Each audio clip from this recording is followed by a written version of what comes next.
রিয়েলমির এই বছরের সবচাইতে আন্ডাররেটেড ডিভাইসের কথা বললে আমি বলবো রিয়েলমি X7 এর কথা। 27 থেকে 30,000 টাকার মাঝে কি নেই এতে? অ্যামোলেড ডিসপ্লে, 64 মেগাপিক্সেলের ক্যামেরা, মিডিয়াটেকের শক্তিশালী 7 ন্যানোমিটার আর্কিটেকচার বেসড 800U এবং থাকছে আরও অনেক আকর্ষণীয় ফিচার। যারা মিডিয়াটেক বললেই মদন টেক বলে নাক ছিটকান, তাদের জন্য এই প্রসেসরটি বলা যায় একটা মোক্ষম অস্ত্র। আজকের ভিডিও জুড়ে কথা বলবো এই ডিভাইসটি নিয়ে এবং আনবক্সিং করব ও জানাবো আমার ফার্স্ট ইমপ্রেশন। তো ভিডিওটি শুরু করার আগে অবশ্যই দেখে নিন আমাদের চ্যানেলটি সাবস্ক্রাইব করা আছে কিনা। সাবস্ক্রাইব করা না থাকলে অবশ্যই আমাদের চ্যানেলটি সাবস্ক্রাইব করে নেবেন এবং অবশ্যই বেল বাটনটিতে ক্লিক করে নেবেন। রিয়েলমি X7 আপনারা পেয়ে যাবেন 27 থেকে 30,000 টাকার মাঝে ফেয়ার ট্রিড ইলেকট্রনিক্সে। গ্রুপটির লিঙ্ক থাকছে ডিসক্রিপশন বক্সে, চাইলে ঘুরে আসতে পারেন।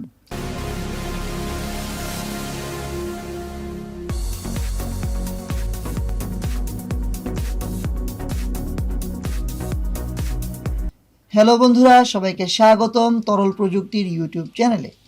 তো প্রথমেই আনবক্সিং করে নেওয়া যাক। টিপিক্যাল ইয়েলো কালারের রিয়েলমির বক্সটি খুললেই ভেতরে পাচ্ছেন আরও একটি বক্স, যেখানে থাকবে একটি user manual, transparent back cover and নিচেই থাকবে মূল ডিভাইসটি, যেটা রেইনবো কালার। আর এটা একটু অন্যরকম ডিজাইনের, আনকমন ডিজাইন বলা যায়, যেখানে ব্যাক পার্টে লেখা আছে ডেয়ার টু লিভ। এটা কিন্তু রিয়েলমির একটি স্লোগান। আর ডিভাইসটির ব্যাক পার্টটি আলোতে রিফ্লেক্ট করে, যেটা দেখতে ভালোই লেগেছে। বক্সে আরও পাচ্ছেন 65 ওয়াটের সুপার ডার্ট চার্জার এবং টাইপ সি চার্জিং কেবল, সবশেষে সিম ইজেক্টর পিন। সো এই তো গেল বক্স কন্টেন্ট। ডিভাইসটিতে ডিসপ্লে হিসেবে পাচ্ছেন 6.4 ইঞ্চির ফুল এইচডি প্লাস রেজুলেশনের অ্যামোলেড প্যানেলের ডিসপ্লে। আর ডিসপ্লেটির প্রোটেকশন হিসেবে থাকছে কর্নিং গরিলা গ্লাস 3।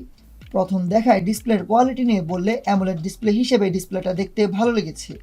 বেটার দেন আইপিএস ঠিক আছে, কিন্তু স্যামসাং বা ওয়ানপ্লাসে আমরা যে ধরনের অ্যামোলেড ডিসপ্লে দেখে অভ্যস্ত, এই ফোনটির ডিসপ্লেটা এতটাও কালারফুল না। বাট বাজেট অনুযায়ী this one is the best. ডিসপ্লেটা ব্রাইট এবং দেখতে ভালো লেগেছে। এখানে ডিসপ্লেতে ডার্ক মোডের ফিচার পেয়ে যাচ্ছেন।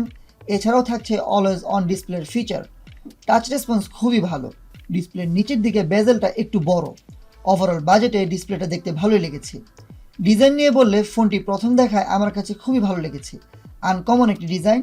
ব্যাক পার্টে লেখা আছে রিয়েলমির স্লোগান ডেয়ার টু লিভ, এবং এটা একটু বড় করে লেখা, যেটা দেখতে অনেকেরই ভালো লাগবে, আবার অনেকের কাছে একটু অড লাগবে। এখানে ডিভাইসটা দেখতে কিছুটা রিয়েলমি 7 এর মতোই, তবে এখানে যে ডিজাইনটা আছে এটা আলোতে রিফ্লেক্ট করে এবং দেখতে সুন্দর। ফোনটির ব্যাক পার্টটি প্লাস্টিক বিল্ড, তবে এ বাজেটে অবশ্যই গ্লাস ব্যাক হলে ভালো হতো। তবে ফোনটি খুবই হালকা, মাত্র 175 গ্রাম। হাতে নিয়ে মনেই হচ্ছিল না যে হাতে কিছু আছে, এবং হাতে ভালো গ্রিপ করেছে। এক হাতে ব্যবহার করা যাবে আরামেই। ডিভাইসটির ডান পাশে পাচ্ছেন পাওয়ার অন অফ বাটন, বাম পাশে আছে ভলিউম আপ ডাউন বাটন, নিচের দিকে পাচ্ছেন speaker grille, type C charging port, but এখানে খেয়ে দিয়েছে হেডফোন জ্যাক, অর্থাৎ নো হেডফোন জ্যাক। এর পাশেই থাকছে সিম ট্রে, যেখানে দুইটি সিম ব্যবহার করতে পারলেও কোনো ধরনের মেমোরি কার্ড ব্যবহার করতে পারবেন না। ওভারঅল ডিভাইসটির ডিসপ্লে, ডিজাইন ও ডিউরেবিলিটি আমার কাছে ভালো লেগেছে, যদিও হেডফোন জ্যাক না থাকাটা চরম মাত্রায় বিরক্তিকর।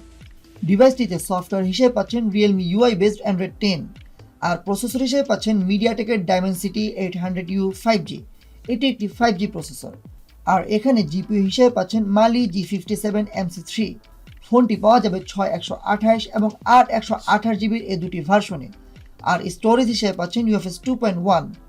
রিয়েলমি UI নিয়ে এর আগে অনেক ভিডিওতেই আলোচনা করেছি, ভালো এবং স্মুথ। তবে এখানে ফোনটি চাইনিজ রমে এসেছে, যেখানে খুব সহজেই প্লে স্টোর ইনস্টল করে নেওয়া যায়। আর প্রথমে ওপেন করে এক গাদা প্রি ইনস্টল অ্যাপস, যেটা একটু বিরক্তিকর। ফোনটির সফটওয়্যার পারফরমেন্স নিয়ে বিস্তারিত থাকবে ডিভাইসটির ফুল ইনডেপথ রিভিউতে। আপনাদের কোনো প্রশ্ন থাকলে অবশ্যই কমেন্টে জানান, আর চ্যানেলটিও সাবস্ক্রাইব করে রাখুন। আর মিডিয়াটেকের এই প্রসেসরটিকে বলা হয় স্ন্যাপড্রাগনের 765G এর মতো, অর্থাৎ কাছাকাছি অথবা সমান সমান। তাই এই প্রসেসরটি কেমন পারফর্ম করবে এ বিষয়েও বিস্তারিত থাকবে ফুল রিভিউতে। ডিভাইসটি দিয়ে যে কোনো গেমসই খেলা যাবে। এখানে কোনো ধরনের ল্যাগ বা ফ্রেম ড্রপ আপাতত পাইনি। রিয়েলমি X7 এ 4300 mAh এর ব্যাটারি পাচ্ছেন, আর বক্সেই থাকবে 65 ওয়াটের ফাস্ট চার্জার। রিয়েলমি ক্লেম করছে মাত্র 34 মিনিটে ফুল চার্জ হয়ে যায় এই ডিভাইসটি। আসলে কি 34 মিনিটে ফুল চার্জ হয়ে যাবে? থাকবে বিস্তারিত ফুল রিভিউতে। এই ডিভাইসটি পাওয়া যাবে ব্লু, হোয়াইট এবং রেইনবো এই তিনটি কালারে। আমার কাছে ডিভাইসটির রেইনবো কালারটা ভালো লেগেছে। কথা বলবো ক্যামেরা নিয়ে। Realme X7 এর রেয়ারে পাচ্ছেন কোয়াড ক্যামেরা সেটআপ, যার প্রাইমারি ক্যামেরাটি 1.8 অ্যাপারচারের 64 মেগাপিক্সেলের ক্যামেরা। এছাড়াও পাচ্ছেন 2.3 অ্যাপারচারের 8 মেগাপিক্সেলের আলট্রা ওয়াইড ক্যামেরা, পাচ্ছেন 2.4 অ্যাপারচারের 2 মেগাপিক্সেলের ম্যাক্রো লেন্স এবং 2 মেগাপিক্সেলের ডেপথ সেন্সর। আর ডিভাইসটির সামনে পাচ্ছেন 32 মেগাপিক্সেলের সেলফি শুটার। ডিভাইসটির ডে লাইটের ছবিগুলো ভালো, তবে লো লাইট ছবির কোয়ালিটি দাম হিসাবে এতটাও ভালো লাগেনি। আজকেই একটা আপডেট পেলাম যেখানে বলা আছে যে ক্যামেরা ইমপ্রুভ করবে। তো ফুল রিভিউতে আমরা ক্যামেরা নিয়ে আরও বিস্তারিতভাবে আলোচনা করব। চলুন আমরা ডিভাইসটির ক্যামেরা দিয়ে তোলা কিছু ছবি দেখে আসি।